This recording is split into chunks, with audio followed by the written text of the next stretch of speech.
Combo set Malaysia tak ada ke? Asyik-asyik combo set luar je. Korang tengok video ni sampai habis. Ciao.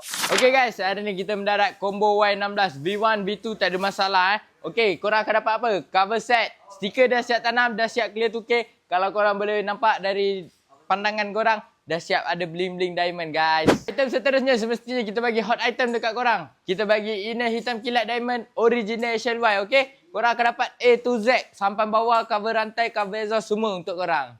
Okay guys, korang dah dapat cover set. Korang dah dapat inner set. Ni, kita bagi sekali sport rim AJ Racing Alpha. Custom, dah siap ada getah. Okay, kita dah add on sekali disc PPR Racing. Siap skru salaya guys. Motor dah smart, takkan pakai brake system standard. Ni, saya bagi kat korang Master Pump Race Boy atas dan saya bagi caliper 4 port untuk depan dan saya bagi 2 port untuk belakang untuk korang. Pakai barang suspension standard. Ni, saya bagi sekali mono MRU merah hitam untuk korang. Saya bagi sekali fork PPR Racing dah lower 1.5 inci untuk korang. Warna full chrome gold.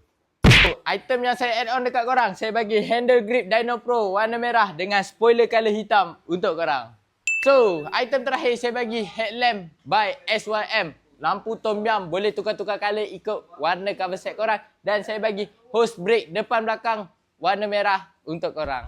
So, untuk combo ni berapa? Saya bagi 3,525 siap pemasangan dan siap post. Korang akan dapat A to Z. Saya bagi dekat korang. So, yang mana berminat dengan combo ni, korang boleh walk in saja kedai kita. Yang jauh boleh post. Sabah Sarawak, tak ada masalah. Kita boleh post juga. Okay? Jangan lupa like, follow, comment and share. Korang nak tengok apa pula combo lepas ni? Korang boleh komen. Ciao.